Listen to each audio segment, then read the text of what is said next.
All right, today is August 23rd, 2024. All right, I took a week off. I don't think anybody noticed. No one watched the last video I downloaded 2 weeks ago, and I reloaded it last week. 0 views on that, and it's all about Jesus. Identifying Jesus in the Old Testament. There's a lot of people that don't believe that Jesus is in the Old Testament or the Tanakh or the Torah. And we debunked that. I debunked that. All right. Me, the Holy Spirit, and God. We debunked that. Um, it's definitely a fallacy. You got to go back and watch it to think that Jesus is not in the Old Testament. I know if you've been on this journey of chapter decodes, that we've clearly identified Jesus many, many, many times in the Old Testament. I pull up a lot of those ones, and I pull up some new ones. Um, I even found a link where I think there was like 100 more, and there was a lot of stuff that I've never even seen in there, and it's very informative. And the Lord definitely blessed me with an abundance of information on that video. So yeah, go back and watch it. And then I also talk about is Jesus comparable to God? And that's a big, I guess that's a big issue in the community. I never knew it was until I started preaching and teaching Jesus wherever I go. And then people brought that up to me.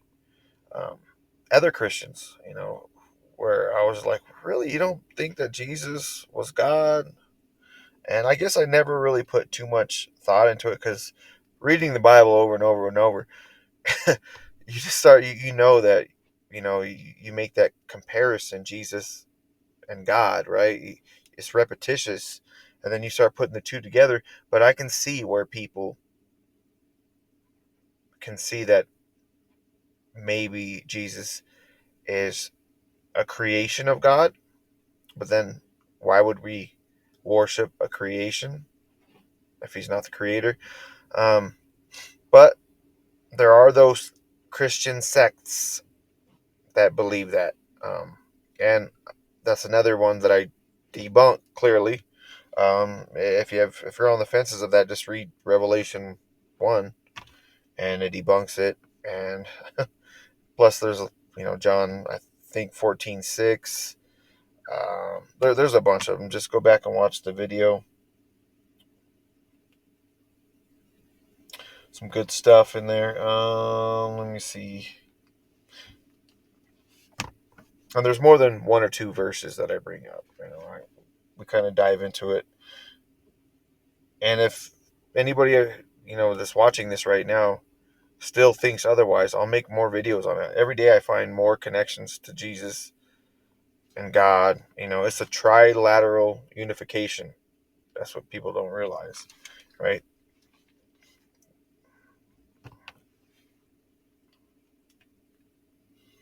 All right, so we're back on the Exodus 8 chapter decode. We left off on 7. That was like a month ago, maybe even a little over a month ago. But here we are. Lo and behold, take a lot of detours because a lot of concepts and ideas come up, and I feel like I have to talk about them. I feel that overwhelming urge to speak about them, and I believe that's the Holy Spirit.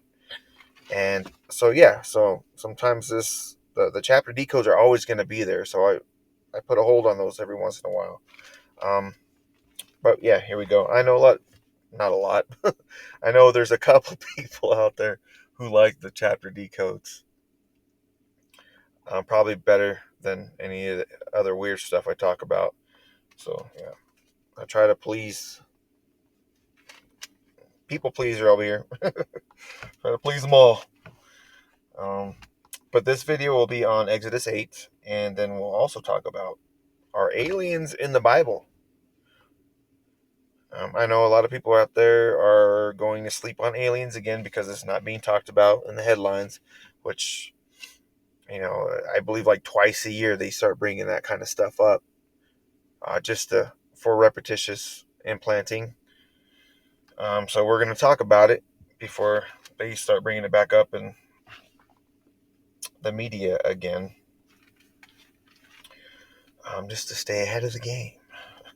All right, so here we go. Exodus 8:1. And the Lord spake unto Moses, Go unto Pharaoh, and say unto him, Thus saith the Lord, Let my people go, that they may serve me.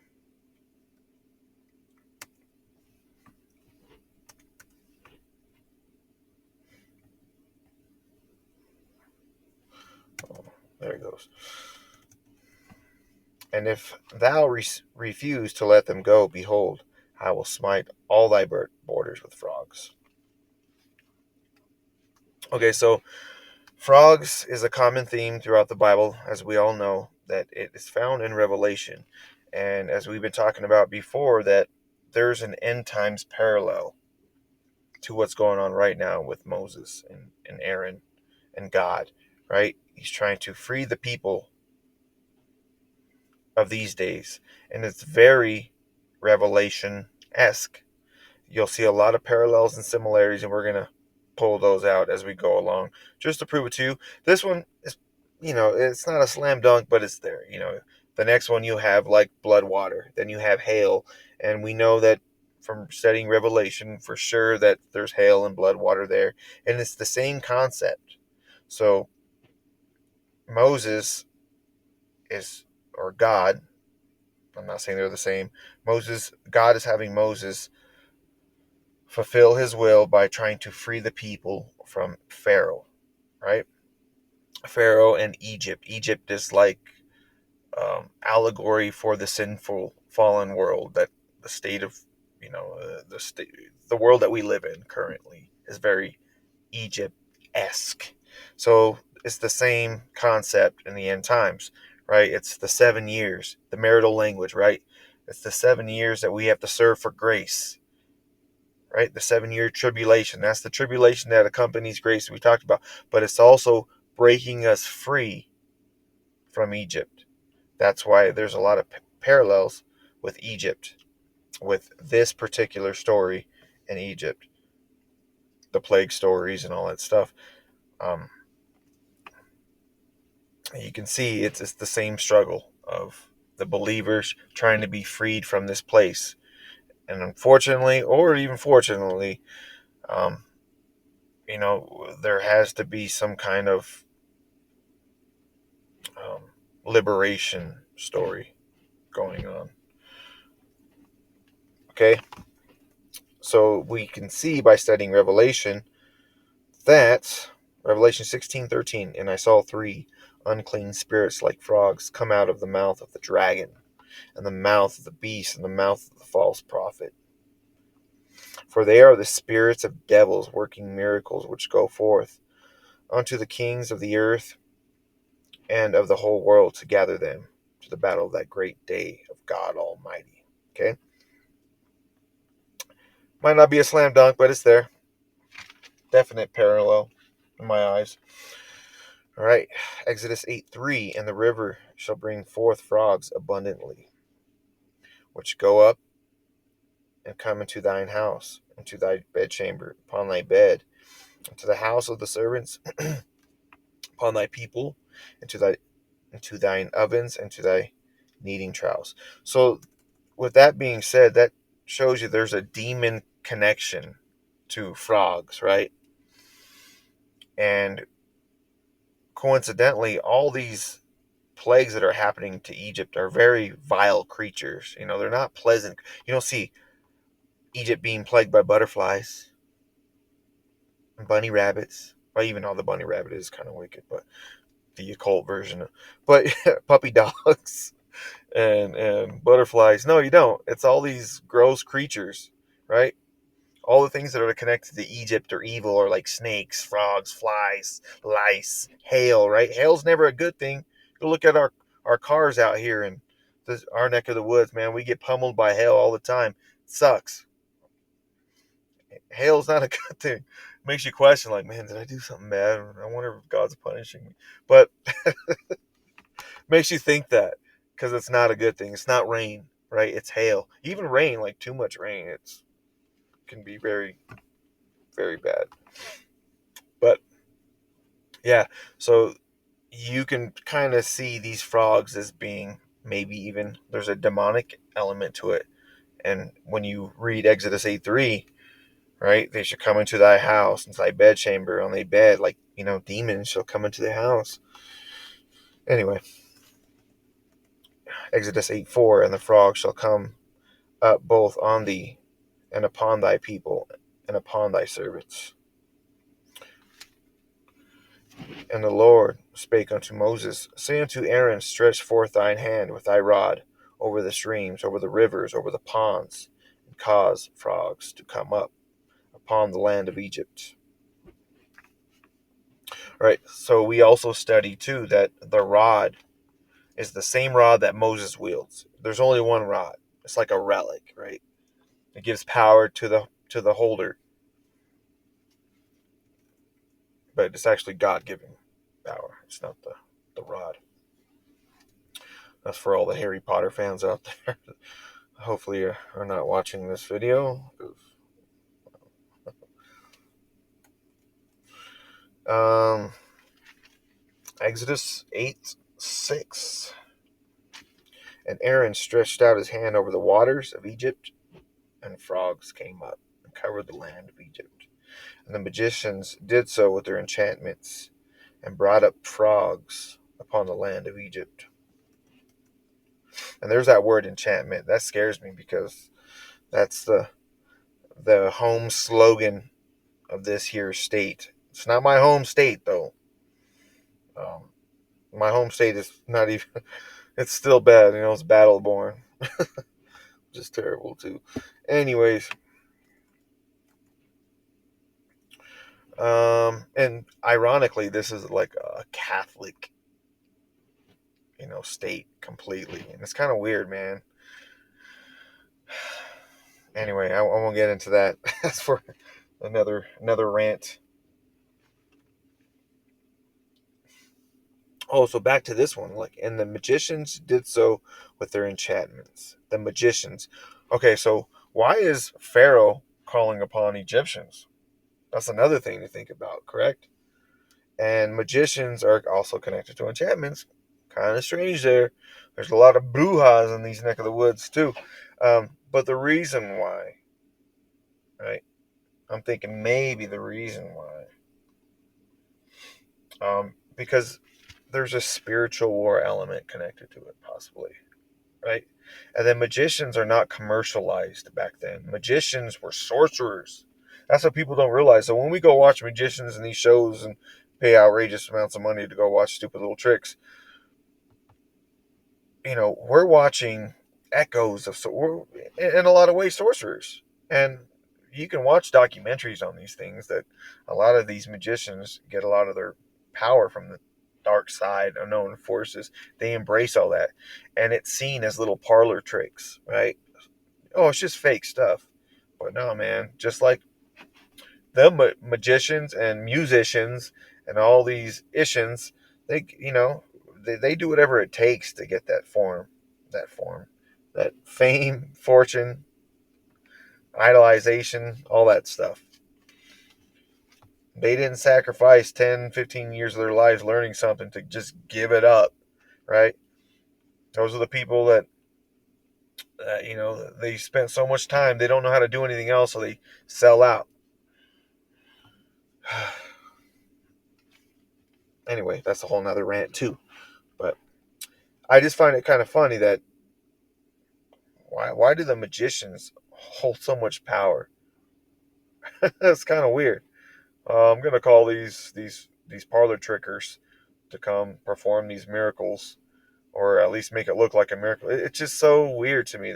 I'd be calling in the military, right? I'd be like, these guys are weather modifying and stuff. Like, we need some kind of help over here. We need some big guns. Nope. Send in the the musicians. Same thing. Magicians. Anyway, um, yeah, I thought that was kind of interesting. And we shouldn't take magicians lightly. That was the whole premise of that. All right, Exodus 8:8. Then Pharaoh called for Moses and Aaron and said, "Entreat the Lord that he may take away the frogs from me, from my people, and I will let the people go, that they may do sacrifice unto the Lord." And Moses said unto Pharaoh, "Glory over me.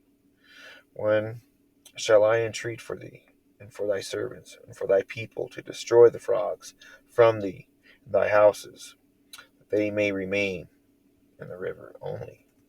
And he said, "Tomorrow." And he said, "Be it according to the word, that thou mayest know that there is none like unto the Lord our God."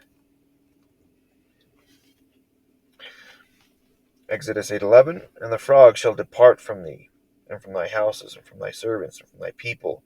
They shall remain in the river only. And Moses and Aaron went out from Pharaoh, and Moses cried unto the Lord because of the frogs which he had brought against Pharaoh. I wouldn't have, but that's why Moses is Moses, right? And the Lord did according to the word of Moses. And the frogs died out of the houses, out of the villages, and out of the fields. And they gathered them together upon the heaps, and the land stank. But when Pharaoh saw that there was respite, he hardened his heart and hearkened not unto them, as the Lord had said. So I told you last video, the last chapter decode, that I would do a tally on this hardening the heart situation here. And so I did. And you know what? Only one time Pharaoh hardened his own heart, which a lot of preachers speak on it, as well as I did, that, you know, God gave Pharaoh exactly what he wanted, right? He gives us what we want, what's in our hearts. If we're hardening our heart, we'll get more of that. I just find it kind of weird that he only hardened his own heart once, but I guess that's all it takes, right? Don't harden your heart. So he hardened his heart once, and then God hardened his heart 8 times, which I thought was interesting. And no, I'm not going to do a number decode on the 8. Too much. I used to do that. I used to break down every little thing like that, and believe it or not, more people watch then than they do now. I thought a lot of that stuff was like mind numbing. I guess I don't like it. I don't know. Okay.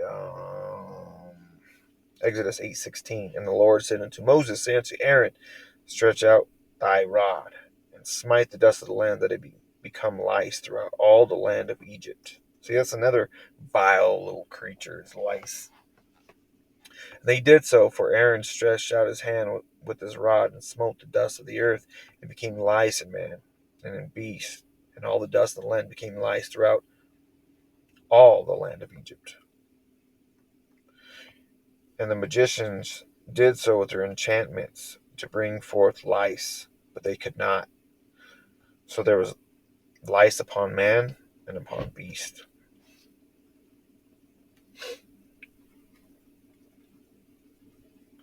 And back to this whole magician thing, and then it's so interesting. It needs to be talked about, right? Like, why didn't he call in the military? Why? It blows my mind. Especially back then, Egypt had a strong military. And I think that it has to do with, I think Pharaoh kind of knew this was a spiritual war as well. And then on top of that, God flooded Pharaoh with a military campaign that he wasn't ready for, right? Even nowadays, we're not ready for that kind of military warfare. We would struggle with that. And you figure we're what, 2,000-3,000 years later. But that just shows you the power of God. God's tactics thousands of years ago still supersedes our own current tactics of the military warfare. God was using the elements in nature against Pharaoh. And that was way back then, right? We're barely now implementing warfare like that.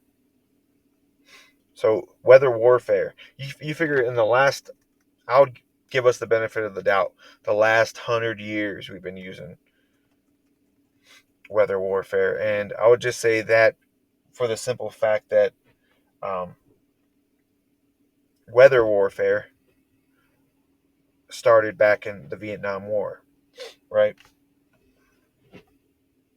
And then also there's all different kinds that we've just slowly been implementing lately, like fluoride, chemtrails, HARP, GMOs, 5G, EMFs, LMS, programming, propaganda. Like, this is the kind of warfare that God was using way back then. So what makes Satan think that he can even stand a chance with God? It blows my mind. All right, so check this out. And then on top of that, you can see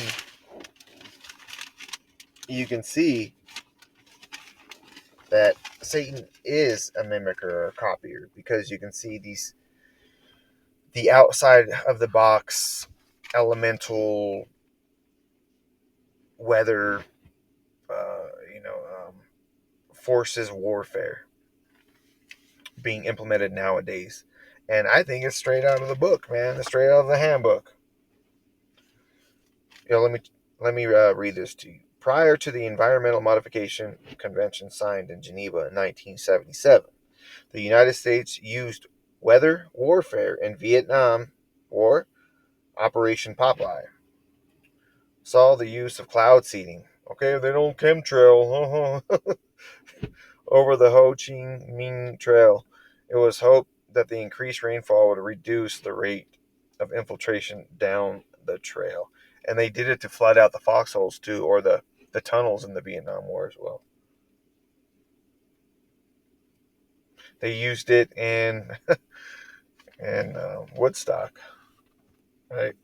They tried to crash the party, but they turned it around on them. The hippies are strong, man.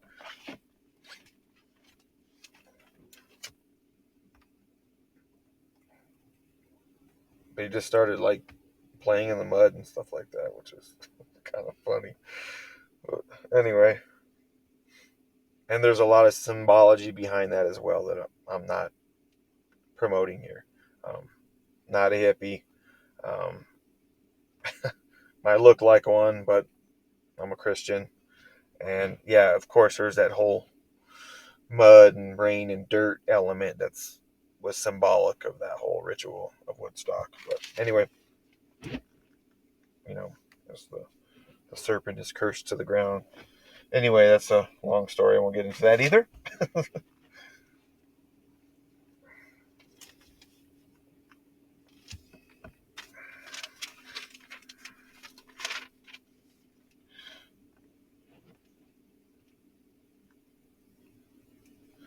All right.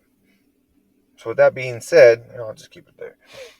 Um, we could clearly see that the devil tries to, imitate God on all fronts. Clearly, just from my point of view, he's way behind. I believe that's the programming. I believe that's what programming is all about. I believe that's the the devil's number one tool. I just see it so much in every single song. Maybe not every single song, but almost every single movie, every single even if the event seems real that happens like in the news, like a lot of that time when you see the repetitious cycle of programming, you see it in all things. And one can be like, oh, that's because that's what you're seeing and you're actually hypnotizing yourself to see it and blah blah blah. No, it's just so obvious, and I'll explain it in a second. But I believe that's the reason why the devil utilizes it in Hollywood. It's for the power of belief, that repetition. Um, the television has become our God, our Bible. Not mine, but, in the world that's asleep, it has. And I think that the powers that be have capitalized on it. It's subliminal programming, messages that are clearly there. The rabbit, the horse, the dog, the cat, these things that we have identified clearly that are just way way too far out there for them to be coincidence. I'll give you an example. I was cruising through the movies last night, and we've talked about the rabbit many times on this channel, long before anybody else talked about it. And it has to do with the cranium, right? And of course, Jojo the rabbit, you have Hitler, an AC type figure, giving Jojo the rabbit ears on his head, right? And of course, the Germans, you see the vid programming here, just off this picture and just off the stuff that we've talked about dozens and dozens of times, right? And the rabbit is a clear programming. We see it again, the iconic movie, the documentary called The Matrix. It's there, and it's in almost every single movie. These things are direct symbolisms or direct programming that we can clearly see. Um, I was going to pull up a tab on the subliminal programming that they used to, I'll just do it anyway. Let me check this. Let me see. Let's see, subliminal programming outlawed, right?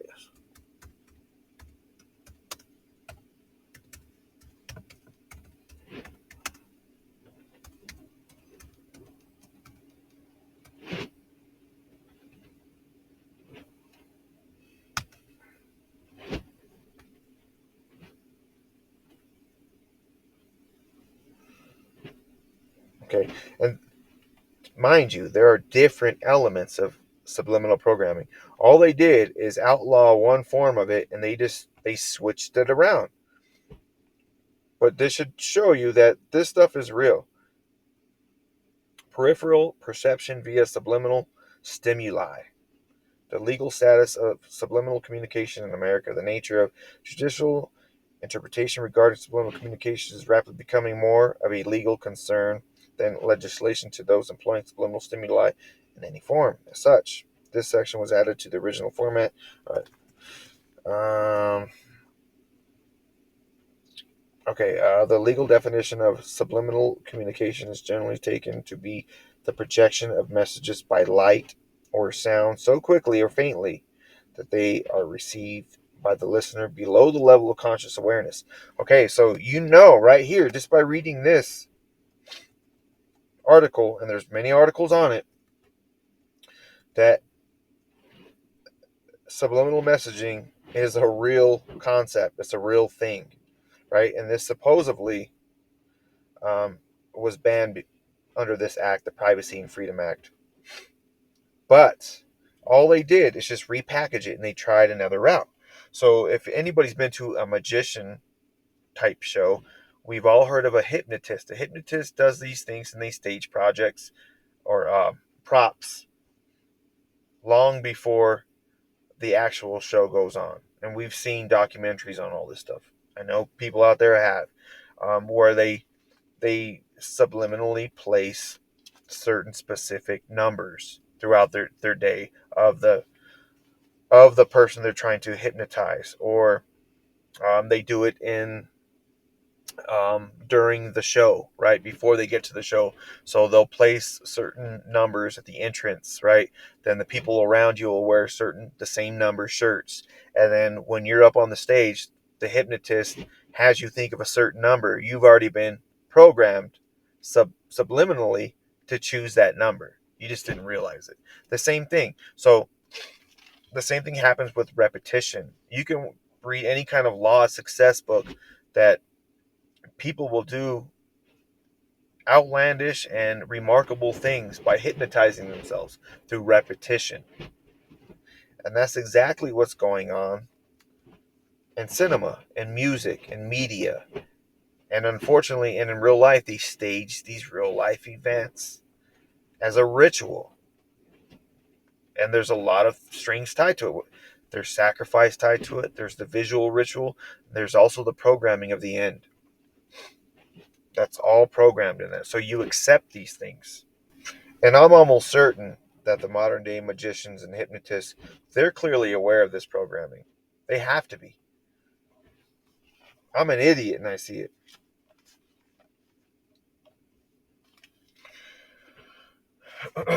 Anywho,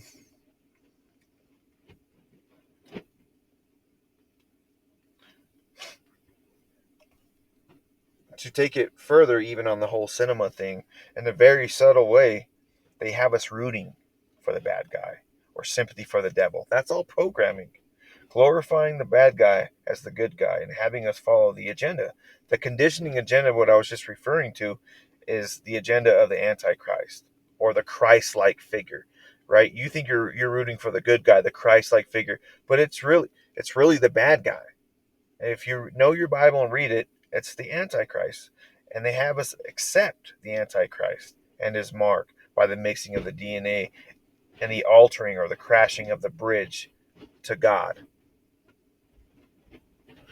right? And anatomically, the earth is the body, the bridge is the neck, and the head is the heavens, right? Isn't it kind of weird and ironic during this whole vid thing? Like, there's been a huge spike in thyroid issues because there's some kind of weird blockage there. There's some kind of weird fight. And it kind of reminds me of, like, how heaven and hell in the end times will battle it out. And you can even see that, that battle taking place in the body, right? And so, in a weird way, it's already happening in the heavens. But anyway, that's a whole nother can of worms that we've talked about many times before. But isn't it kind of ironic too? Like, in every single movie, there's always a bridge crashing. There's always the hero type character coming down the spiral stairway or just the staircase, right? There's always a rider on a horse or a horse figure. They're letting you know what time it is. There's always these things. There's always the rabbit and or the cat in its place, and it's always associated with the cranium, right? The cat and the rabbit is cat, and the rabbit represents secularism, right? Man's time or the devil's time, right? Not God's laws and times, right? So we celebrate here in America all the phony holidays. We don't celebrate God's feast days, and all those the pinnacle of the feast days reside on Passover. But what do we call it here in America, right? We call it Easter's. And we know Easter is Ishtar and all the pagan fertility connections to it, but it generally represents secularism. We're on secular time. We're not on God's time. And by being on secular time, it's the AC connection. That's why Hitler was giving the little boy the bunny ears, right? We all know that the Hitler figure, fact or fiction, whatever you want, is an AC type character. We all know that.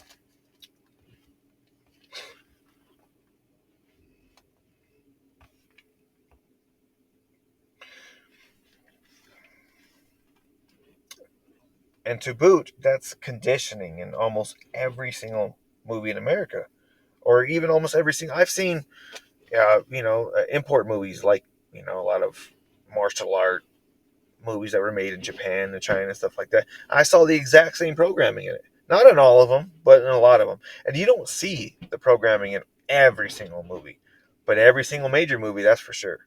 Some of the B movies, you don't see it because they don't know. They're not in on it.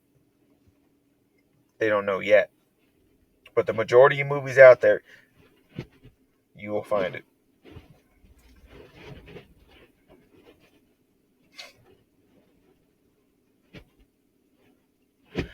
And the irony of it, it goes unnoticed, it goes unchecked, right? Like, how come fools like me and and us, how can we see this programming? I don't mean to call anybody. I'm just being humble in the sense of how do we see it, right? I'm nobody important. I'm nobody big. I'm not trained for this kind of stuff, but I see it. But yet, like, you have the FBI warnings logo on every single movie. You have their logo on every single movie, but yet they allow this subliminal messaging to happen. So that tells me that this movie is sealed by the FBI.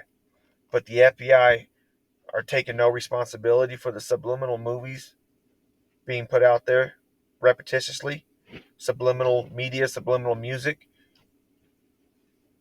but yet it's supposed to be banned. It's supposed to be. No, there's something deeper and more sinister going on there. That's the war of principalities that I'm referring to. That's the true war. It's another level of warfare. And I believe that's directly stolen and copied from the Bible. God, the Bible is God's version of that conditioning, right? Conditioning to be good stewards of God, good people to each other, wise and loving, etc. And go on for days. All the positives and beauty that the Word teaches us, right? God wrote the end from the beginning and put the whole plan and all the stories, just like in Exodus, but literally even revealed the whole plan in Revelation, mind you. God put the plan out there. He didn't hide it. And he repetitiously put the plan in every single story. Didn't hide it either. To me, I saw it, but anyway. But through belief, through our belief and repetition, I believe it even happens even faster. Christians deal in absolutes, right? Which makes our belief even more affirmative belief versus a subliminal, watered down belief that, like the devil uses in entertainment. So by us repetitiously being in the Word, being in it, it does. I believe on God doesn't need our help, first of all, but we need our help. And I believe that for some strange reason, like it makes it even happen even faster, right? And then if you don't think belief is an element to this, I'll explain this to you in a second.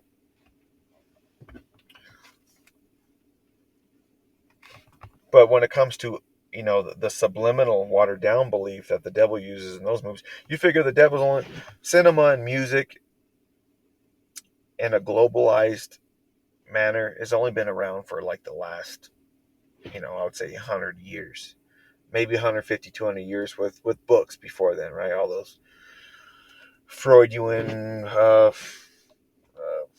don't even know. I don't even know. All those old school books that are all a bunch of malarkey. I'll say from the last 100 to 200 years that, that repetitious programming that the devil's been using, but God's been using it for thousands of years. And from my point of view, the devil has a lot of catching up to do. But even though nowadays people unconsciously watch movies over and over and over and over again, but then again, it's not an affirmative thought. It's a watered down belief.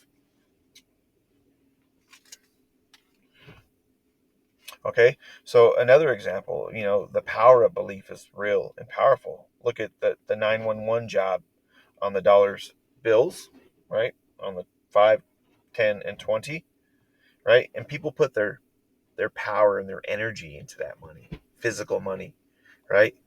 And lo and behold, it manifested in some kind of weird way. And I'm not trying to get new agey, but new agey, like I said, a lot of those new age concepts were directly taken from the Bible. Directly. The only thing is that it's missing something. It's missing God. And that's the reason why it never works out for people. Okay. What about I Pet Goat 2? Right? The whole Notre Dame Cathedral burned down exactly the way the animation um, declared it, right? And I think that happened through programming and belief. And the irony of it is that Christians watch that probably more than anybody else, right? And that whole situation happened exactly the way the animation happened in real life. And that's why it's so dangerous to put our energies into focusing and dissecting and studying these demonic, watered down, demonic Bible esque, ritualistic animations or movies and all that stuff. It's one thing to discern things, but it's another thing to hang on every little word, right? Hang on every little picture, because we're actually making this stuff probably happen even faster. And the Bible's all about putting your belief and faith into God, right? And that's how you know God's on another level. He's way ahead. And if you're on the opposing side, all you can do is just bend the knee and repeat after me. And this has everything to do with belief. If you confess with your mouth and believe with your heart that Jesus, hold on, believe with your heart, believe with your heart that Jesus shed his innocent blood and died for your sins, you shall be saved. Belief is very important. So don't forget that. And if it wasn't important, it wouldn't be in God's word. God wouldn't utilize it. God wouldn't emphasize on it. And that's the thing. That's what the devil's trying to do. He's trying to take your belief unconsciously and utilize it and harness it. And remember, Christians, your beliefs hang on absolutes. I would say they're even stronger than the average belief. So be careful what you hang on. Be careful what you put out there. Be careful what we study thoroughly, right? It's one thing to discern. It's another thing to create. All right, we're not done with the chapter decode. That was a long side road right there. Exodus 8:19. Then the magician said unto Pharaoh, This is the finger of God. And Pharaoh's heart was hardened, and he hearkened not unto them, as the Lord had said. And the Lord said unto Moses, Rise up early in the morning, and stand before Pharaoh. Lo, he cometh forth to the water, and say unto him, Thus saith the Lord, Let my people go, that they may serve me. Else, if thou wilt not let my people go, behold, I will send swarms of flies upon thee, upon thy servants, and upon thy people, into thy houses, and the houses of the Egyptians shall be full of swarms of flies, and also the ground whereon they are.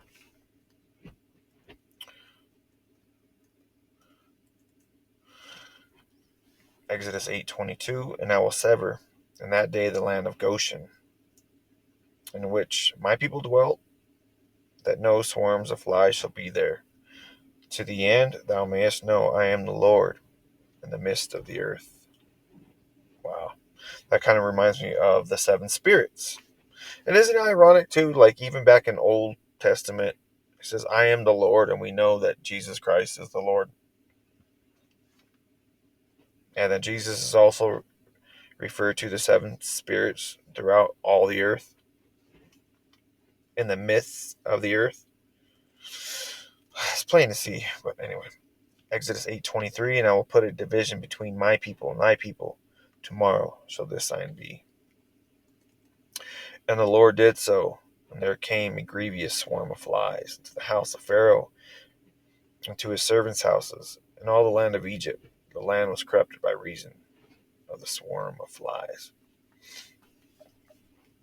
And there's also a lot of negative connotation to flies, of course.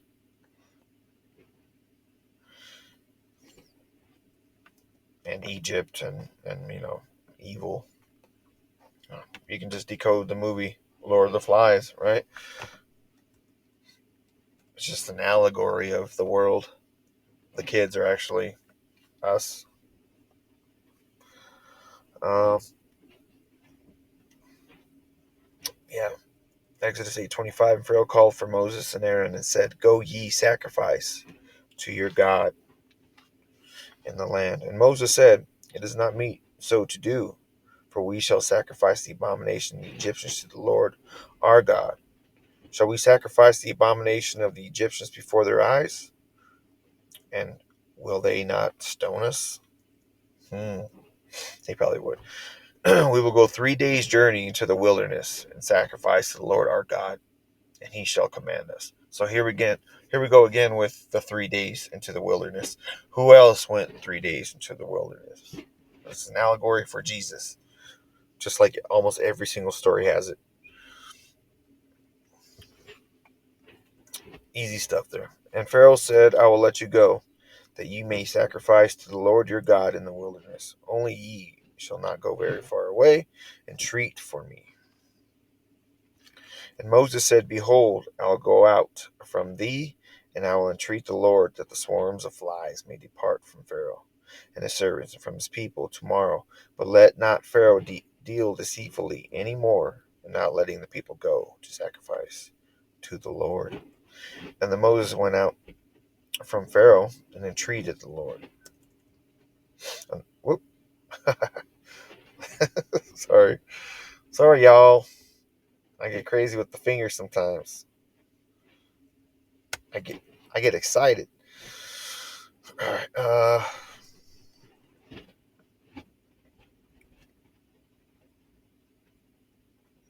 8:31. And the Lord did according to the word of Moses, and he removed the swarms of flies from Pharaoh, from his servants, and from his people. There remained not one. And Pharaoh hardened his heart. At this time also, neither would he let the people go. Pharaoh hardened his own heart there. And I believe that's the one time he hardened his heart. So be careful what you put out there, man. God will give you exactly what you want.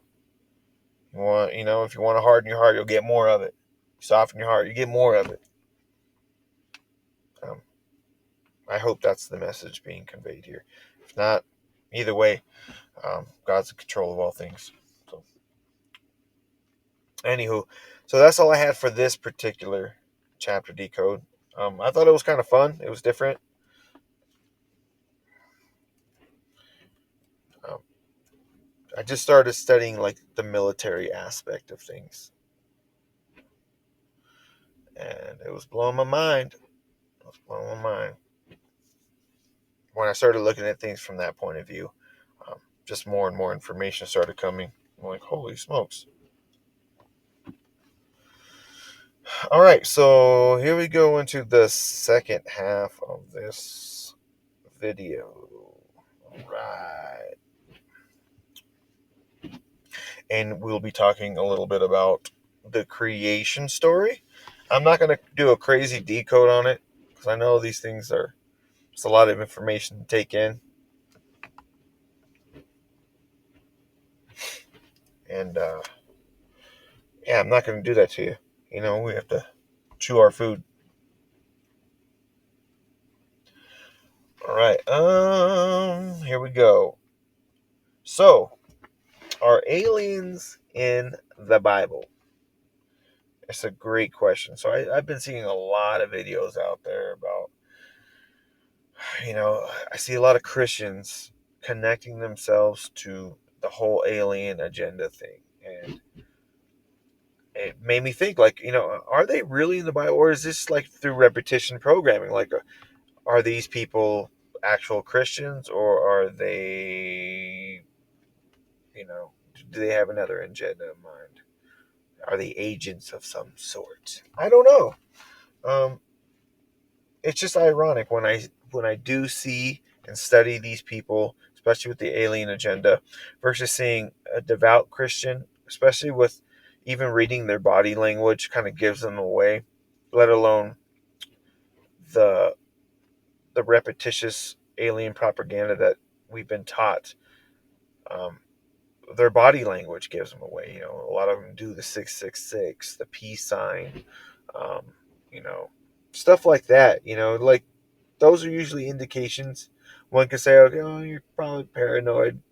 Perhaps I am, but that's part of it. I'm not going to deny it. But also the propaganda of which we're fed, right? Repetitiously throughout all of our lives. If you just think about the whole alien agenda, a lot of these quote unquote Christians will hang on to the heliocentric cosmology, right? Planets and different places way out there and all this weird stuff, man. And it just boggles my mind. I'm just like, okay, so does that person really believe it?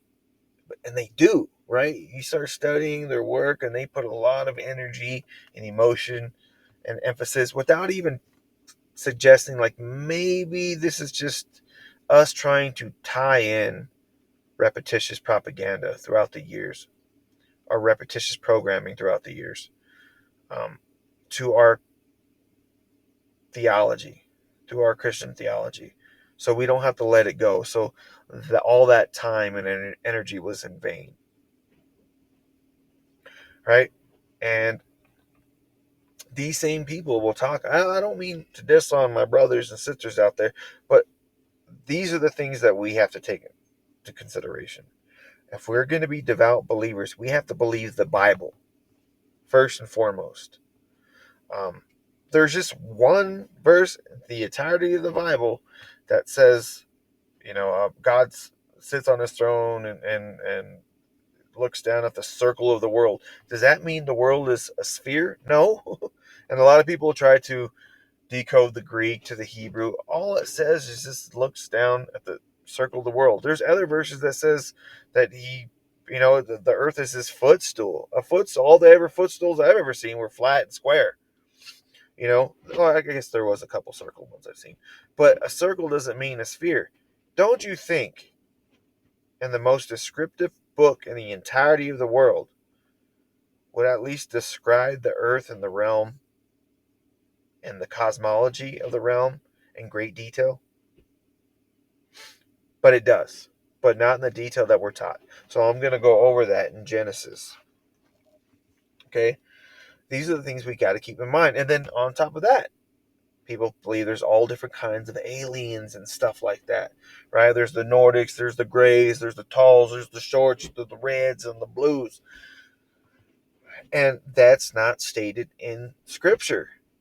We're going to get into the angelic realm. We're going to get into the creation story. Um, this is probably a video in itself, but I'm going to just try to breeze through it. If there's any questions, just leave them in the comments and I'll do another video on it because it's actually kind of fun.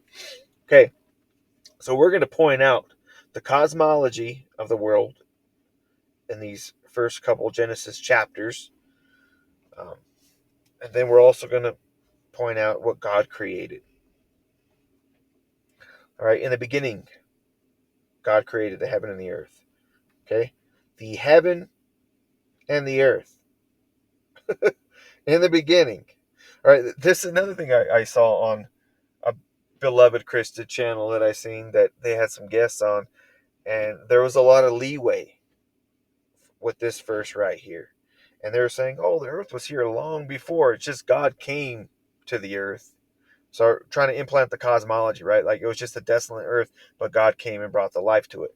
But the very first line debunks that. In the beginning, God created the heaven and the earth. And the earth was without form and void. All right? Um, without form and void. Okay, so there was no form to it, and it was void. There wasn't life growing here. There wasn't things alive here. It was without form and void. And darkness was upon the face of the deep. And trust me, I looked up what form and void mean just to be sure. Trust me, it checks out. Without form and void. And the Spirit of God moved upon the face of the waters. All right, so the waters were created in the beginning, the heaven and the earth. But remember, it was without form and void. And God said, let there be light, and there was light. And God saw the light, that it was good. And God divided the light from the darkness. Okay? So now there's some kind of division. And God called the light day, and the darkness he called night. And the evening and the morning were the first day. Okay, so from Genesis 1, when he created the heaven and the earth, not all these other planets that were taught, the heaven and the earth was all created in day 1. These are literal days. That's why it says from evening to morning, letting you know that it was one day. And the evening and the morning were the day 1, just like a Jewish day goes from evening, or it goes evening to morning, or evening to evening. But That's referring to being one day. From evening to the morning were the first day. Letting you know it wasn't like thousands of years. That's what I'm trying to implement here.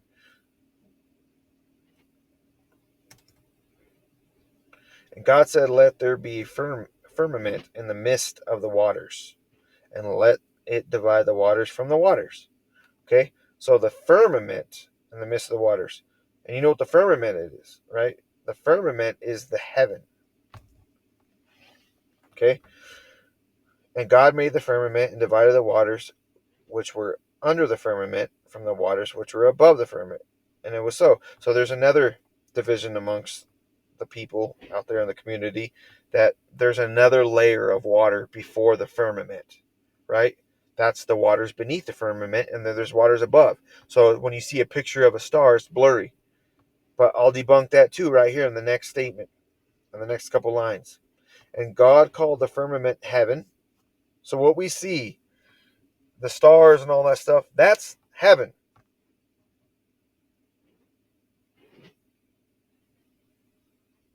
Heaven is not that far away. It's connected to the earth, just separated by either some kind of weird dimensional separation where we can't penetrate through. All right. I think later on in the Bible says that the firmament is described as some kind of hard crystalline substance. So some kind of crystalline dimension, right? But it's right there. It's not very far away. It's not somewhere. God's not all the way across the galaxy. He's right there, literally.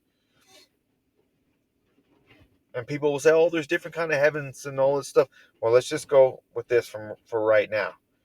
All right. And God called the firmament heaven, and the evening and the morning were the second day. Right? Not evenings, not mornings. He did this in a day, literal days. Okay? So back to the waters below, right?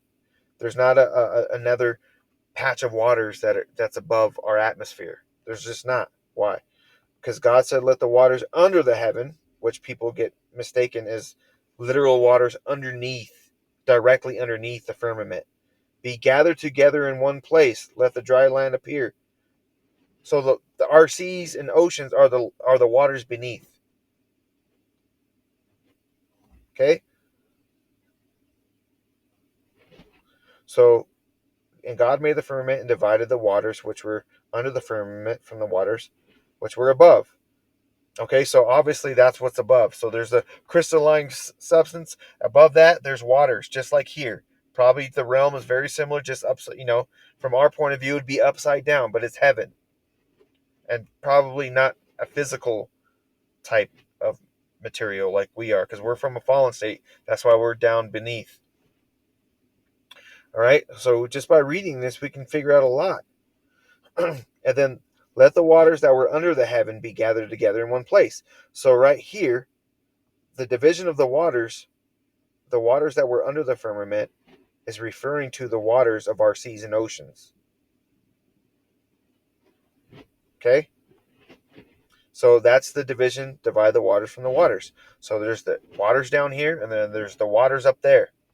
So even if you break through the firmament, which is imaginary, you still got to go through waters. And that's probably how the flood came in, right? Flood of the earth. God let the waters through from above, as well as it rained. I don't know. I wasn't there.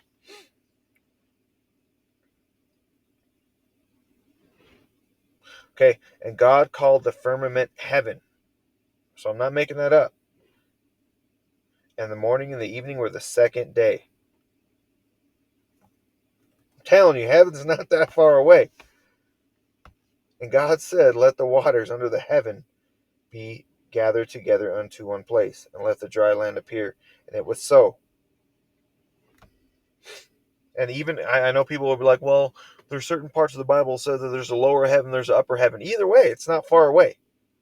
Not as far away as have we been trained and conditioned to think that's somewhere beyond the cosmos in some fairy tale place. No, it's close by. Whether it's layered, it's still close by. And it's usually some prophet that's revealing some kind of revelation for Christ. But if you go back to the creation story, God doesn't say anything about sedimentary heavenly layers. It just calls the firmament heaven. But I'm not going to dismiss that because I know people will pull out either way. It's just like the inner earth, right? It's not very far away. It's 20 miles down, right? It's the same thing.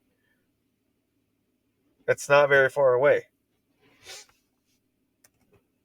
Meaning heaven is not. I'm just saying, like, the dimensional. I'm just trying to give you an illustration. The dimensional layers aren't across the cosmos. It's literally on top of each other.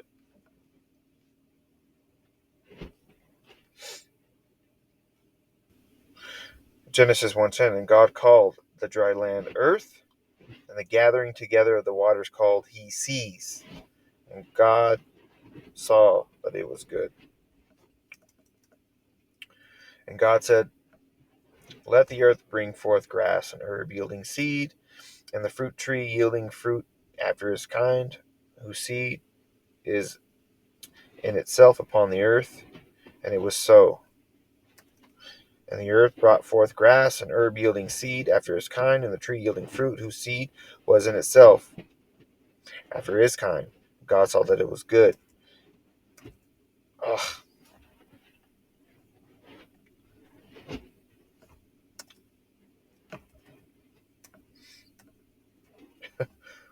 I keep on hitting the right button, and it just knocks me off of this. I appreciate your patience. Genesis 1:13, in the evening, in the morning, were the third day. And God said, let there be lights in the firmament of the heaven to divide the day from the night, and let them be for signs, for seasons, for days, and for years. Let them be for signs, for seasons, for days, and for years. And we're going to come back to this particular verse. We're going to tie this in at the very end. And let them be for lights in the firmament of the heaven to give light upon the earth. And it was so. God made two great lights, the greater light to rule the day and the lesser light to rule the night. And he made the stars also. God set them in the firmament of the heaven to give light upon the earth. Set them in the firmament. So, moon landing, debunked, unattainable.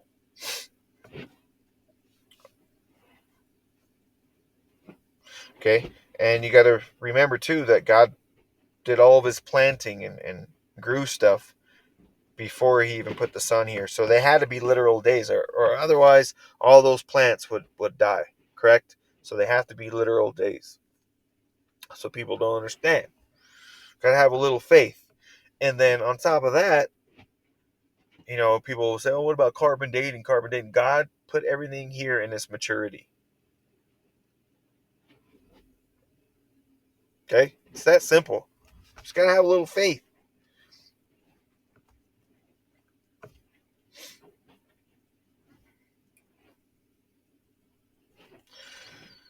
Genesis 1:18, and to rule over the day and over the night, and to divide the light from the darkness, God saw that it was good. And the evening and the morning were the fourth day. And God said, let the waters bring forth abundantly the moving creature that have life, the fowl that may fly above the earth in the open firmament of heaven.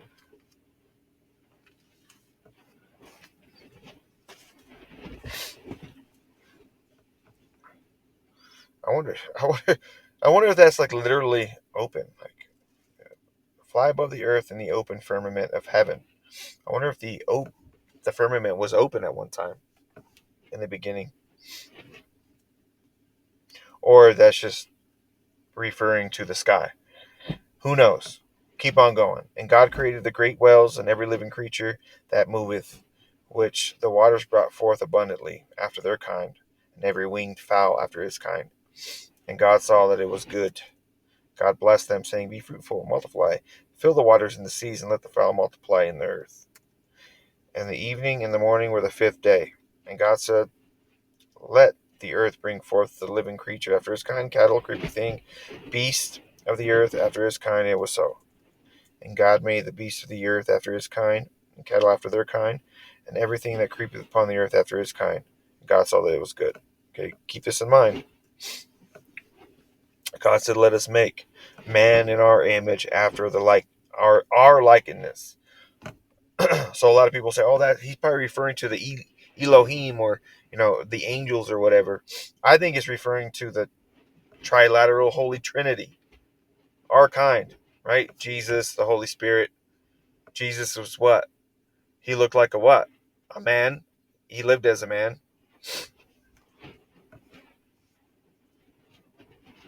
And also, what does Adam refer to? Right? The first Adam is in connection to the last Adam, which is Jesus. And God said, "Let us make man in our image, after our likeness, and let him have dominion over the fish of the sea, over the fowl of the air, over the cattle, and over all the earth, and over every creepy thing that creepeth upon the earth."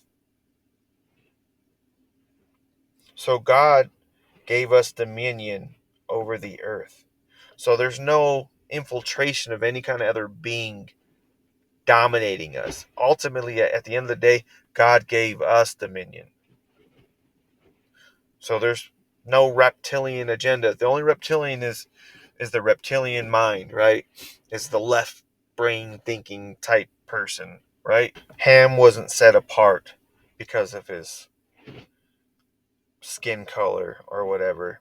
The mark wasn't a physical mark. The mark was a spiritual mark. And same thing applies for all these symbolisms, right? The red and blue blood, reptilian brain. All these things are just symbolisms and allegory. At the end of the day, it's just us here and the animals on Earth, um, that are allowed to integrate with each other, politicize with each other. Um, it's us here, you know. With that being said, with the brilliant ploy on taking God out of the equation, us being in this multiverse cosmology type situation that they try to instill in us, program in us. Yeah, we get bored, so we start making up things, or we start diving into certain belief systems way more. We start going into it more. We start taking these things literally. But these things are all just figuratively, right? Let's keep on going. And I'm not saying there's not any other beings here, but allow to integrate with us, allow to politicize with us, allow um, to socialize with us. There's not going to be another living feat, a living, uh, what's the word I'm looking for? A physical living being, with the exception at the very end of Revelation, with the tribulation and all that stuff. Because God does hurl down a mountain and it creates this big hole, and guess what comes out of the hole? Locusts from the pit. Is that the phenomenon that we're witnessing when we're witnessing aliens? God doesn't say there's all different multitudes of locusts, shorter ones, tall ones. These locusts from the pit, that hasn't happened yet, according to the Bible. Um, are they coming out from certain realms of the inner earth? Possibly. I think that's more likely than the heliocentric cosmology that they're coming across the galaxies, or interdimensional traveling.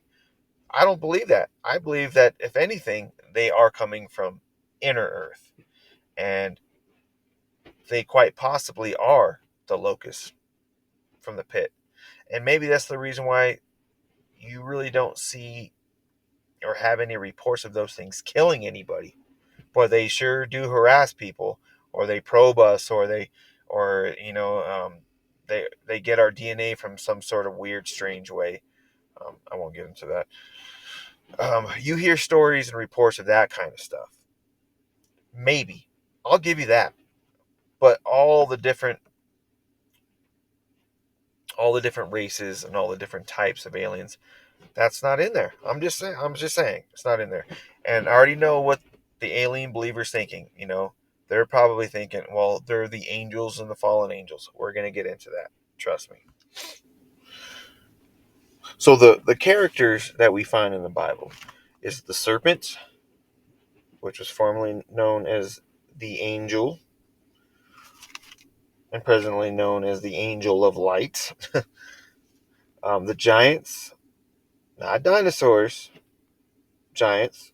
People will hang on the whole dragon thing. You just got to give up that conditioning, right? Giants were in the Bible. Could that be with the giants? I think God would have included that stuff here in the stories, man. It's not hard to put in. There are giant lizards and reptiles too at that time. You got to remember, the devil put dinosaurs here, man. Anyway, Noah and his family, right? After he wiped the earth clean from these things, there was angels. There's demons. There's the beast of Revelation. Is that figuratively a man? Um, is it a figurative beast or is it a literal beast? I don't know. But it doesn't say beasts. It's not plural, it's singular. And then dragon of Revelation, not dragons. Dragon. Locust.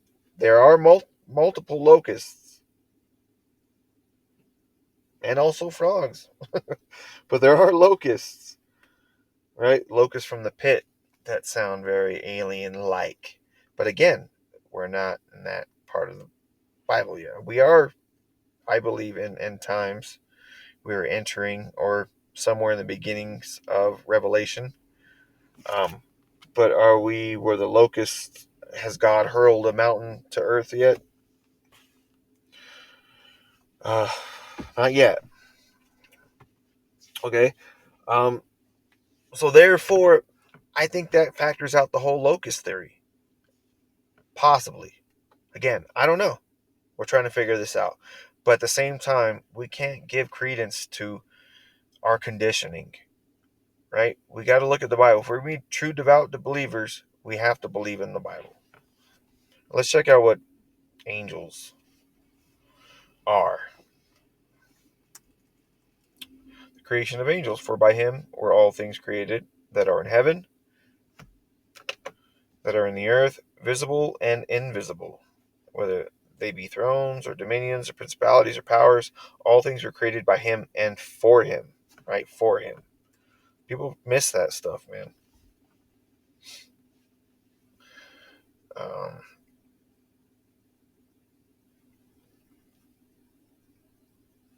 let's see here. The Bible states clearly that, as it is with all creatures, God created the angels as well. Nehemiah 9:6. It doesn't mention which was the first angel ever created, though. In Genesis chapter 2, before the Bible describes the creation of Adam and Eve, it says that the heavens and the earth were finished and all the host of them. Um, Genesis 2:1, and a beautiful poetic language, Job 38:4-7 says that the angel, also called the sons of God and the morning stars in some Bible versions, shouted for joy when the Lord laid the foundations of the earth. And isn't that ironic too, when you have to lay a foundation, right?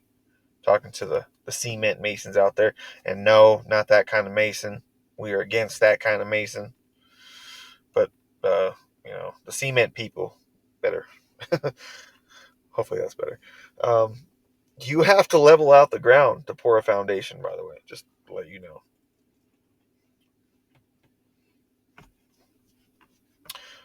Okay. Characteristics of angels. Are they not all ministering spirits sent forth to minister for them who shall be hearers of salvation?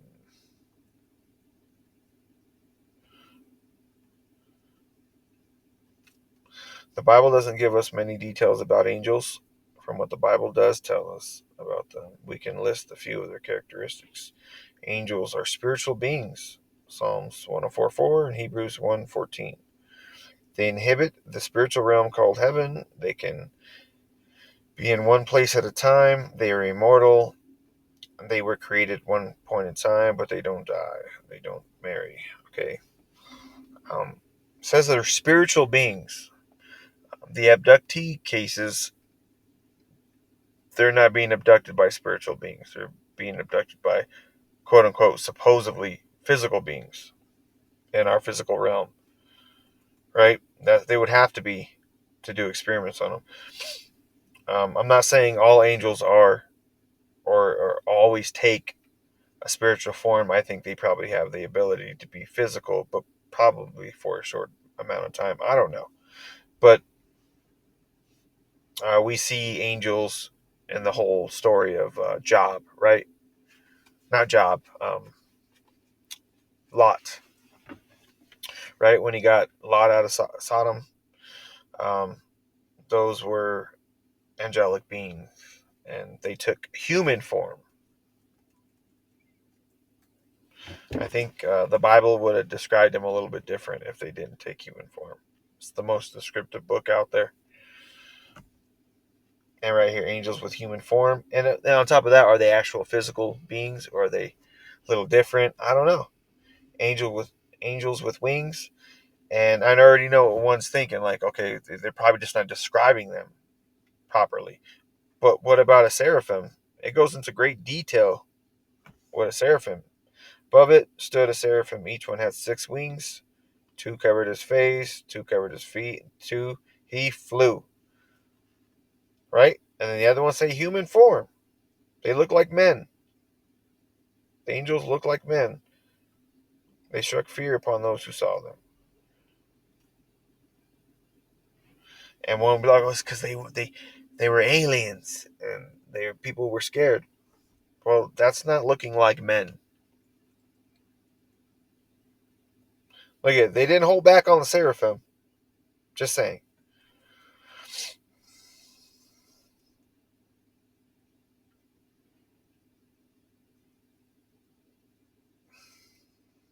Okay, so those are the descriptions of the angelic characters in the Bible.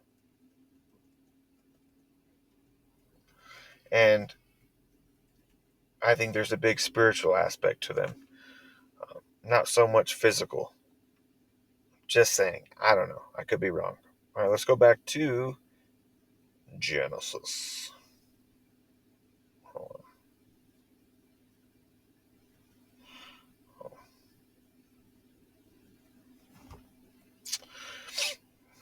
All right. Let's go to the serpent in the garden.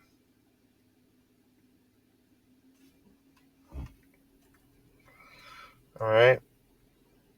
Let's read that one.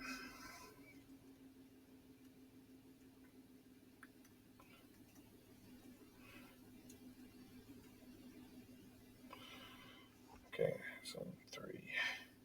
I was gonna read all this stuff, but not happening. I'm getting tired. All right. The fall of man, Genesis 3:1. Now the serpent was more subtle than any beast of the field which the Lord God had made. And he said unto the woman, yeah, hath God said, ye shall not eat of every tree of the garden. And the woman said unto the serpent, we may eat of the fruit of the trees of the garden.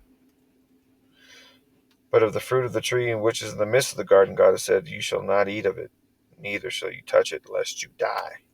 And the serpent said unto the woman, you shall not surely die, for God doth know that in the this this kind of weird language. For God doth know that in the day that ye eat thereof, then your eyes shall be opened, and ye shall be as gods, knowing good and evil.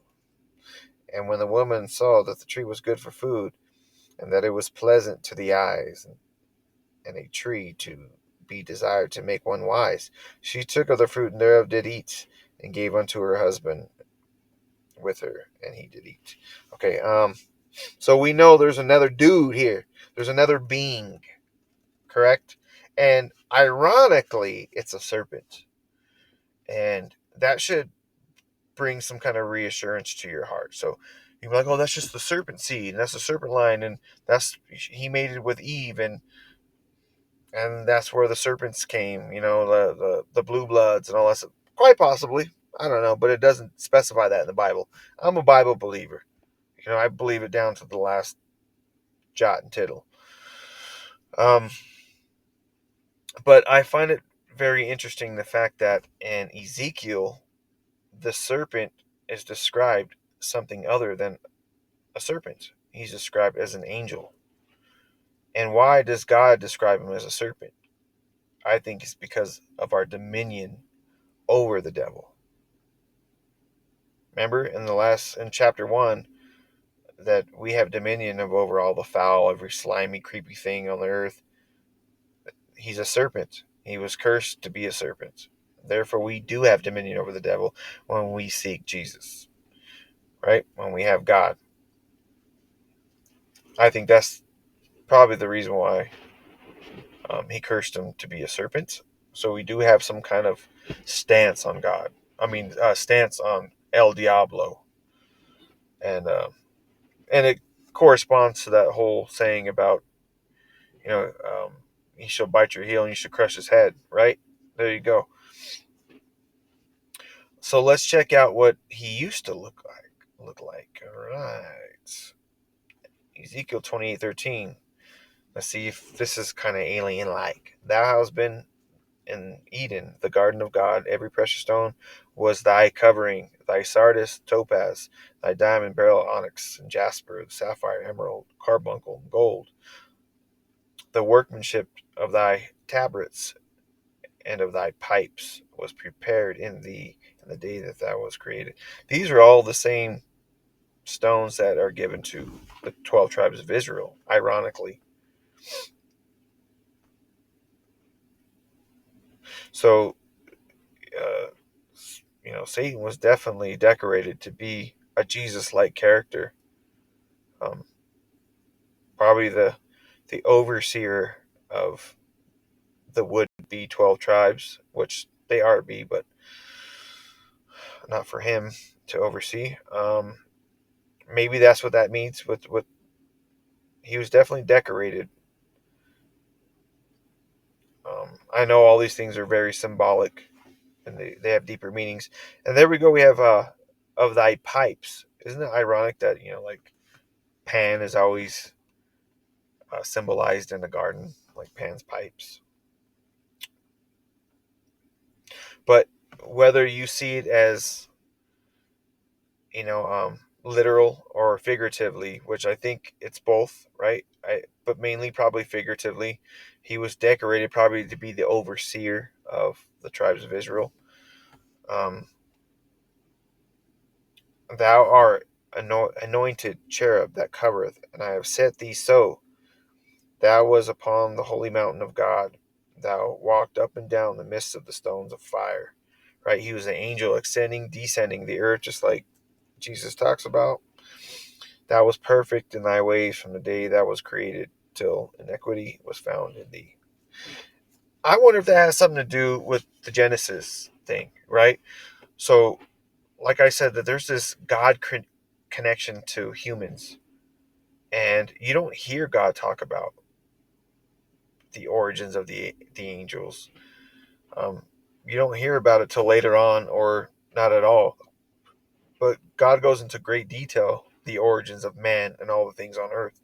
I'm wondering if Satan, you know, was jealous of that connection, right? By the multitudes of thy merchandise, they have filled the midst of thee with violence. Thou hast sinned. Therefore I will cast thee as profane out of the mountain of God. I will destroy thee, O covering cherub, from the midst of the stones of fire. All right, so that still doesn't sound like the typical alien type creature that we are all familiar with. To me, this sounds like he was describing another angelic being, you know, a cherub. And then on top of that, with all the stones, he was obviously very a high ranking angel. If anything, the highest ranking angel. Um, but for some reason, he had some kind of wickedness in him. And I just wonder if it has something to do with the human God connection.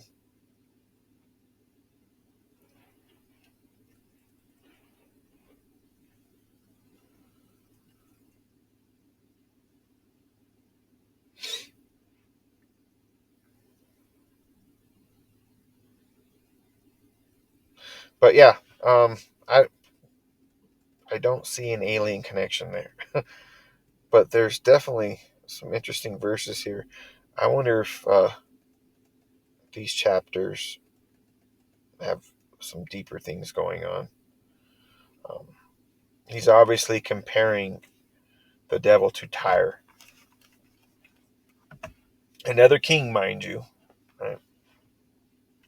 Anywho, more on that later.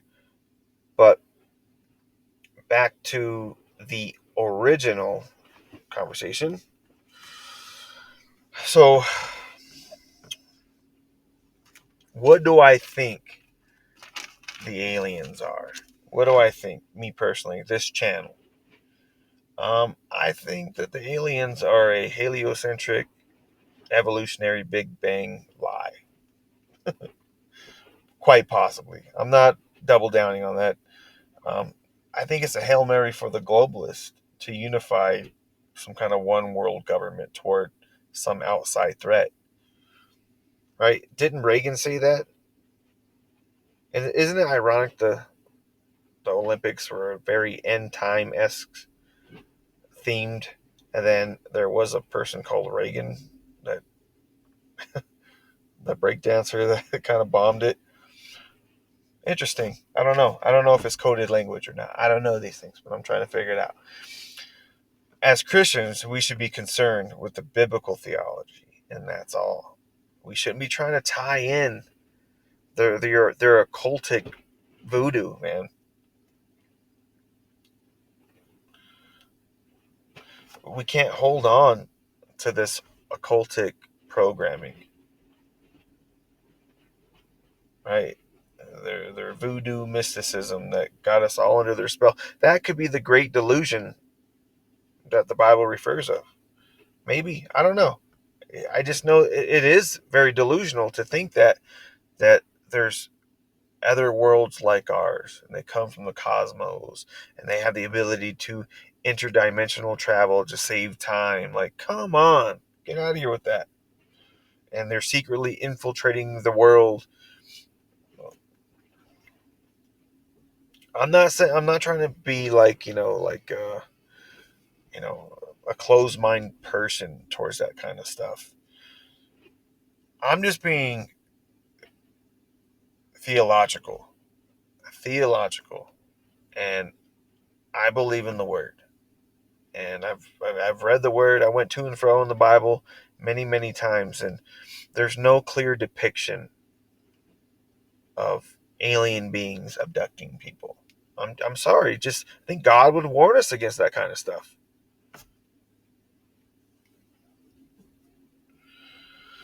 I'm not saying. Okay, so what I'm trying to say is, I'm thinking that there's a military aspect to all this stuff,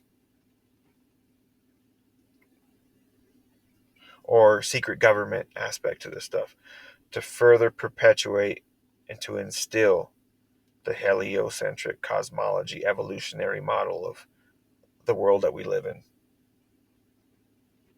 Aliens take root in evolutionary theory.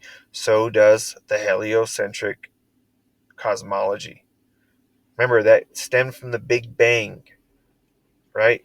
And the reason why we live on a sphere through uh, was it pressurized precession, right? Because that's the easiest form gravity could take, is a ball. So when you give credence to the heliocentric model, you're giving credence to the evolutionary theory. That's what you're missing. Out of the entirety of the Bible, there's only one verse that even kind of a little bit alludes to a spherical world. But even if there is a spherical world, there's nothing else out there. You can't adopt the cosmology of the conditioning, of the programming, because the Bible doesn't talk about it.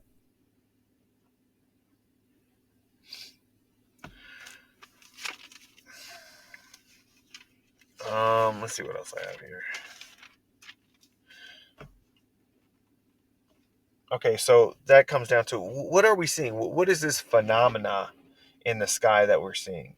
Right? These wandering stars, right? These UFO type pattern lights that fly in the sky. What are these things? Well, we go back to what the phenomena that we're seeing in the sky. It's either our secret governments testing things out, spaceships, phenomena that we're completely unaware of.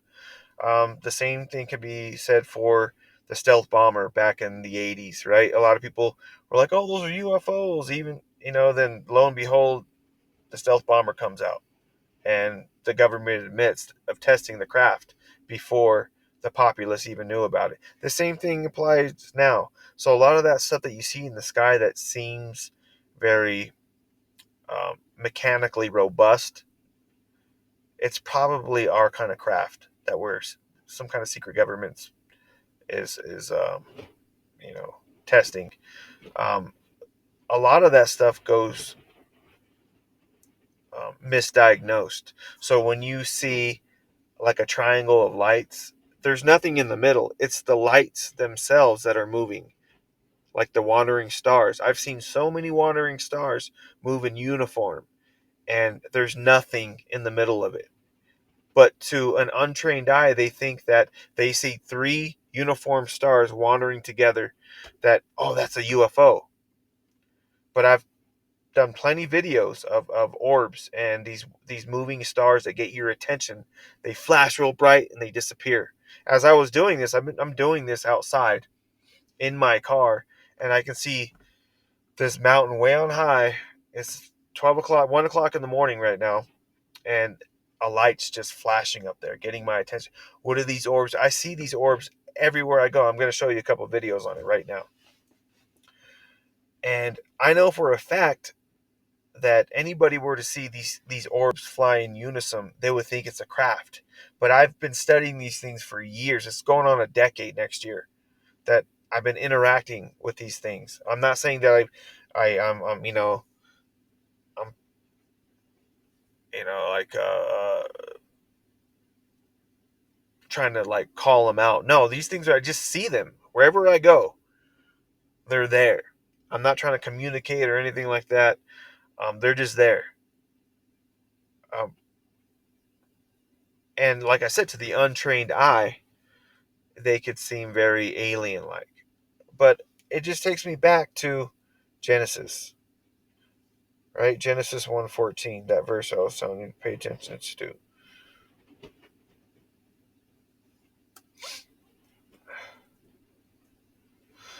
And God said, let there be lights in the firmament of the heaven to divide the day from the night, and let them be for signs and for seasons and for days and for years. So if it's not aliens getting my attention everywhere I go for no reason, right? what are they? What are these aliens doing to me? Like, oh, they're making you start a ministry and love Jesus Christ. Like, what are they doing? So it can't be aliens. I don't have anything. I'm not a famous person. I don't have no influence on the world at all, apparently.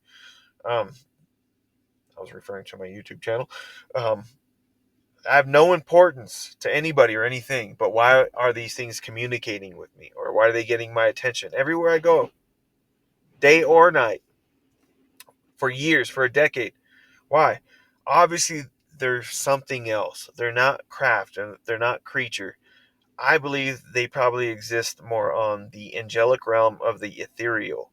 Um, that's why they light, right? Like photonic, right? And then they disappear. Um,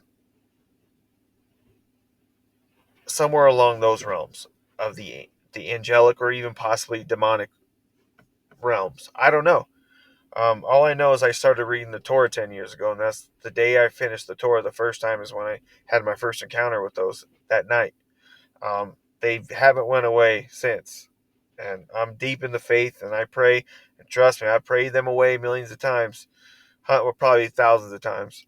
Um, but they don't harm me, you know what I'm saying? And there's other people that you can find on YouTube that have had these interaction with these orb-like things. Everyday people. I mean, my dad not interacts with, but sees them all the time. And for the life of us, we haven't been able to figure out what they are. But I think the Bible gives us a clue. You know, they're not aliens. They're not little gray beings. Trying to probe you. I think they are signs. I know for a fact that certain things happen whenever I see a shooting star. I know that it's like a message, right? And it's usually not a good one. It's like a warning for the next day. And I'm not saying this dire bad news, but usually to keep my guns and my wits aware. Um, I tend to see patterns. Pareidolia, not paranoia. I see patterns, and I notice that every time I see a wandering star, certain things happen the next day. And I go back to Genesis, and God put those in the firmament for signs for us. And I'm thinking that these things are just being misdiagnosed. They're actually signs for us. So when you do see lights form in a uniform manner, it means something. Quite even possibly, I don't know. All I got to say is, if that be so, therefore every man has their own sky, right? So these lights are for our own signs, quite possibly messages. And it makes so much sense because the ancients of all civilizations, all cultures, especially the Jews, the Maseroth, studied the stars and the wandering stars and the moving, all the stuff in the skies. They knew that these things were for signs. That we can tell by what star is going to what constellation, some stuff's about to go down over here on Earth. We verified that. Do we worship these things? Heck no. Do we um, do we put money on these things? Heck no. Do we plan our lives around these things? Heck no. They're just for science, just awareness. And I believe that these orbs and these things that we see, this phenomenon in the sky, are quite possibly signs for us on the individual level. And if that be so, therefore, it would make perfect sense why the governments would cover this kind of phenomena up, or they just don't know. Simply for the fact that, therefore, our lives would have way more importance than we think. And we truly are connected to this world and the next. And God truly did create us purposeful. All of our lives would have purpose, some kind of godly connection purpose. Because if I'm connected to the sky, therefore I'm not some random, right? Some random life form, this random universe teeming with life that hasn't made contact with us yet.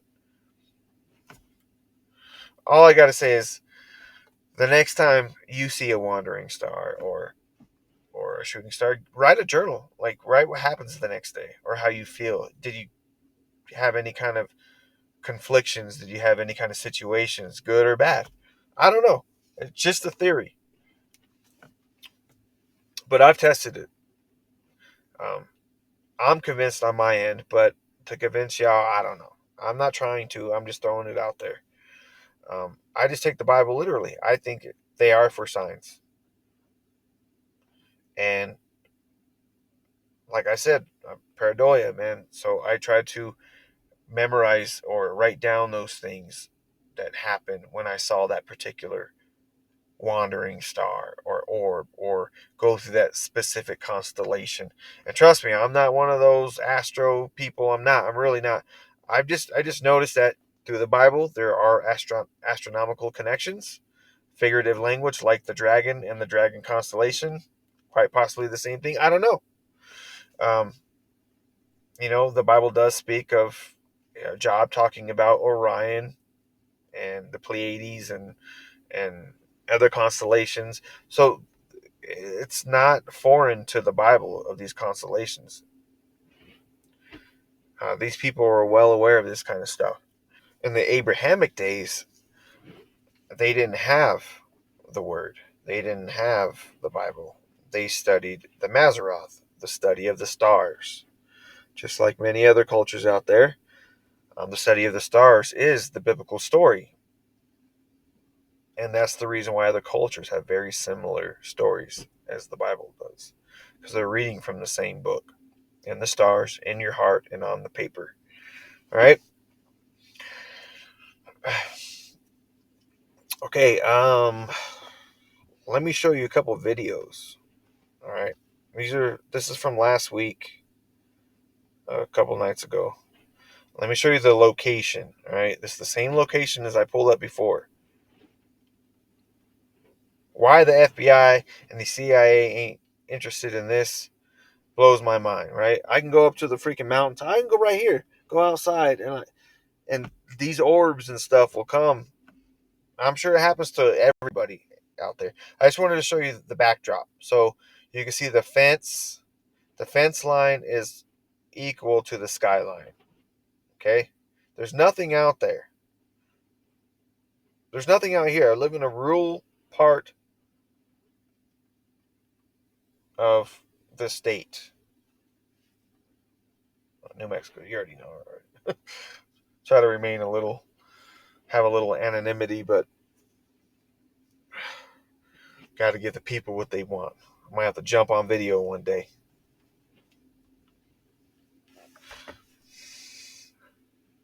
All right, so I went up to the top of this hill, and the same thing happened last time happened this time. I just look in this direction for a little while, and these orbs come out of nowhere. There's no airport, major airport out here. Airplanes flash, right? These are orbs going in and out.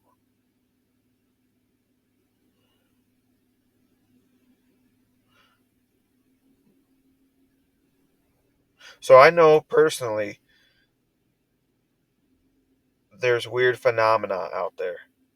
What it means, I don't know. I'm trying to figure this stuff out. Are those gray aliens getting my attention? I doubt it. Are gray aliens biblical? I don't think so. I don't think any aliens are biblical. Look at that.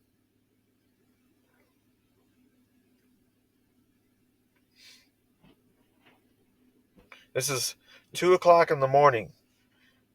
Another night after I hit the gym.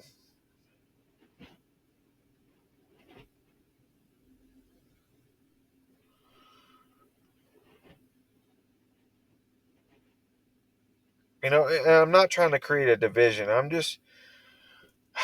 There's a part of my heart that when people talk about standard orthodox alien programming, I would say, that whole alien agenda programming, and then they try to connect it to Christianity or the book or the word, it automatically makes my guns go up, man. Like, there's something off with it. And I feel like I have to figure it out. Okay, so there's that orb on the top of that mountain that again was there. This The other ones were in the sky. But I turned to the left, and this is the very top of this little mountain up here. And it's 2 o'clock in the morning, so there's nobody up there. And like I said, while I was doing this video, that same mountain, I'm on the opposite side by my house, though. That same orb is up there. Now it's gone again.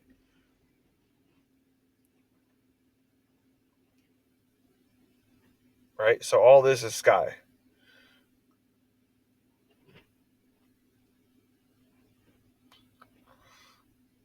There's another one. Boom. Look at that.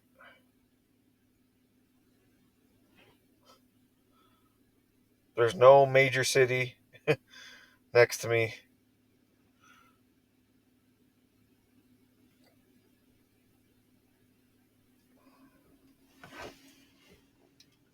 This is out in the woods.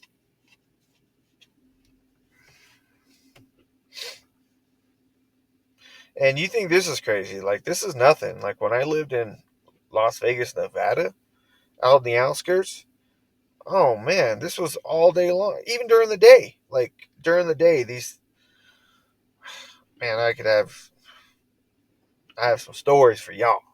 But yeah, anyway, um, yeah, this is nothing compared to Vegas. And you figure both places are connected to the whole alien thing, of course, you know.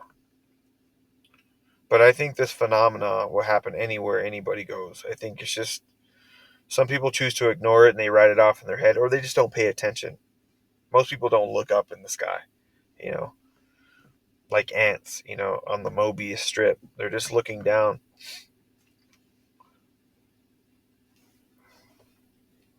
and not realizing that, the they're given the illusion of the big world around them, but really they're like pretty much in the same place, being looped. What are you talking about, man? Sorry, I didn't mean to get philosophical on you.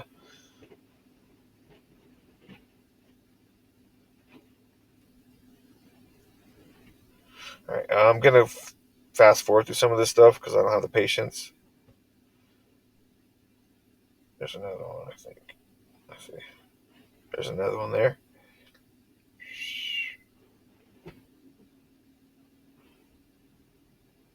And it looks like they're. See how they're flying like in a circular motion? It almost looks like a light around of a saucer, but there's no saucer there. That night was almost a full moon. It was the full moon that night, I think. Yes. And you could see the sky really well. There was a lot more of those orbs that just the camera can't pick up because it's a crappy little iPhone. It's the old school one. And you can't really even the newer iPhones, you can't even get any picture off them too. Um, so you're missing a lot of it. I'm looking at them right now, but the ones that you're seeing are way more bright in person, and then you can literally see the sky on a full moon. You can see the other side of the mountain ridge that's parallel with the fence line. Just on the camera phone that you can't see it. So when I'm pointing there, I'm seeing other stuff there. Just the camera's not picking it up. So when you see the bright lights, they're really getting bright out there. Especially the one that was on that mountain. They get so bright they almost like turn colors. I don't know if that makes any sense, but okay, so let me go to the next one.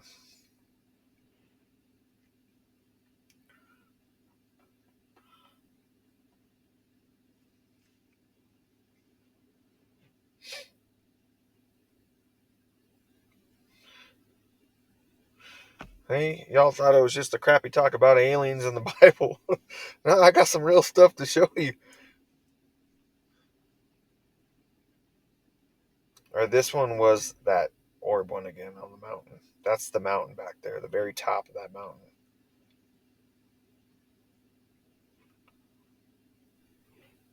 See how bright it's getting?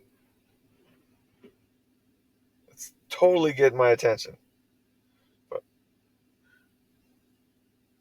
and then it just fades out. And it kept on doing that.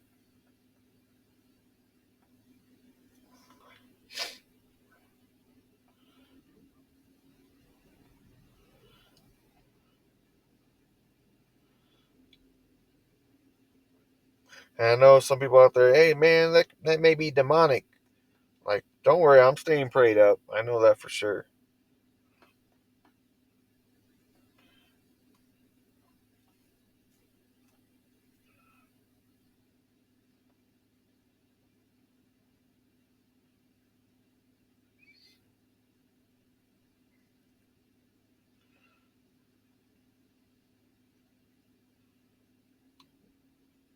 And see that whole demonic aspect, is that programming? Is that through your experience?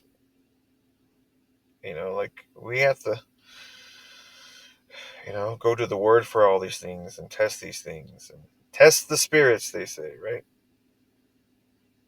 Look at see how it's going in like a circular motion, then fading out, like like it's running the ridge of something circular, but there's nothing circular there. I believe that's the illusion, or that's where people get mixed up. I don't know. All I know is happening. Oh, here we go. There's another one.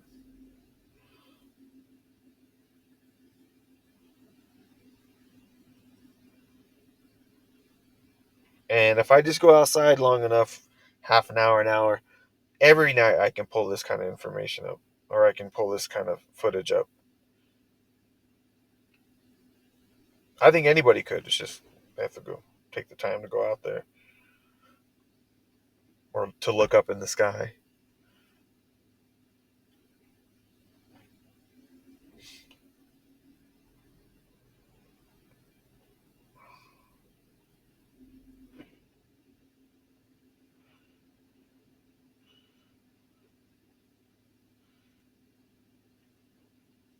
Let me set the stage for you though, too. On that is that I'm in my car. On where I'm at is on top of a hill, a big old hill. Um, and then you get a 360-degree view of the entire sky over there, clear, and the little village that we live in. It's like below us and stuff. So all that stuff's in the sky or on a high mountain.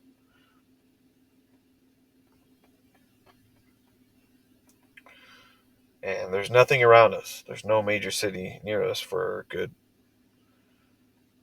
was it 100 miles, 150 miles somewhere.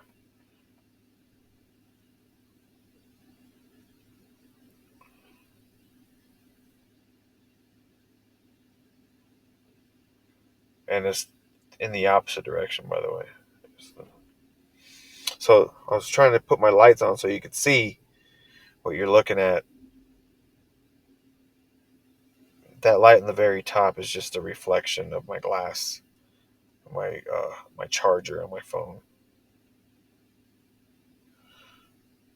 And hopefully I can get there's the one on the mountain again, still getting my attention. And every time I looked at it, it got brighter.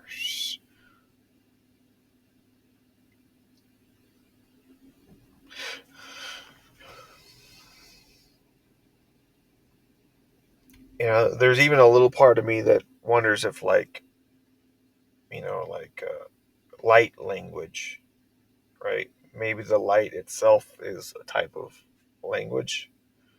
I don't know. You figure that's how stars operate, right? The constellations on the earth have some kind of effect on us here. The constellations in the sky have an effect here on earth. It's like light language, like you position light or the type of light has some kind of frequency. It can possibly communicate with us or even have us do things, possibly. I don't know. You know, I just find it very remarkable that the stars and the heavens have some kind of effect on us here.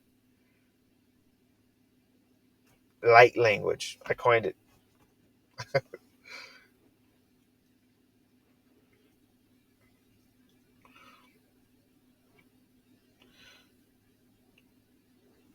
All right. There's some faint ones on the bottom over here. Like I can see them with my natural eyes, but not through the lens of the phone. Let me see what else there is. All right. So I'm back. My computer died. I got. I had to rejuice it. I wanted to show you this one. I fast forwarded on, and I missed a good sighting. It was towards here. That was really cool. All right, this one I was looking towards the moon, and I captured this orb. It was bigger than the rest. See how big that is? And watch, you'll see it float into screen. So I'm following it in the sky. And then right there, boom, then it just disappeared.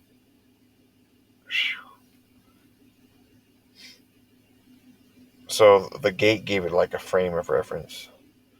I thought that one was cool. And then this last video, I'll fast forward it.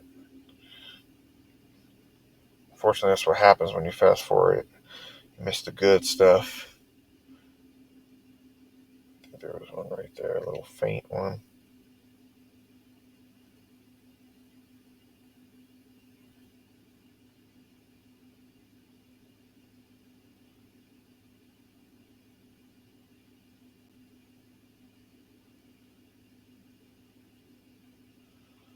Which one's in and out?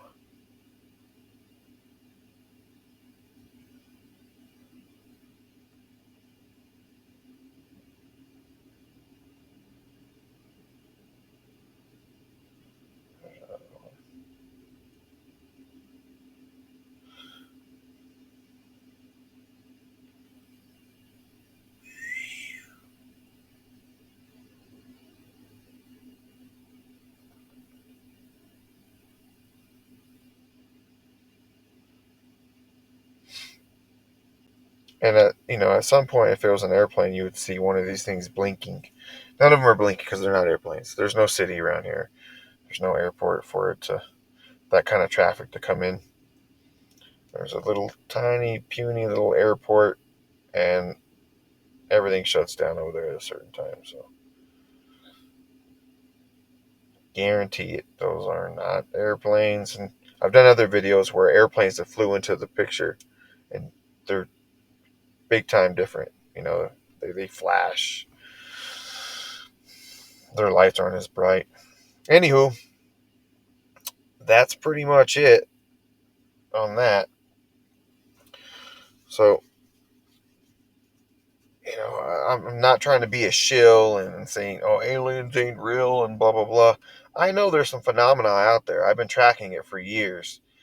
But just with that being said, tracking these things for years, you start to be able to pick out what is what's a craft from what's a light entity.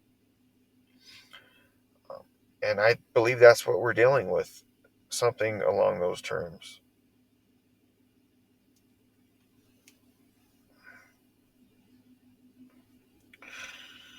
So, yeah, anyway, I hope you liked this video.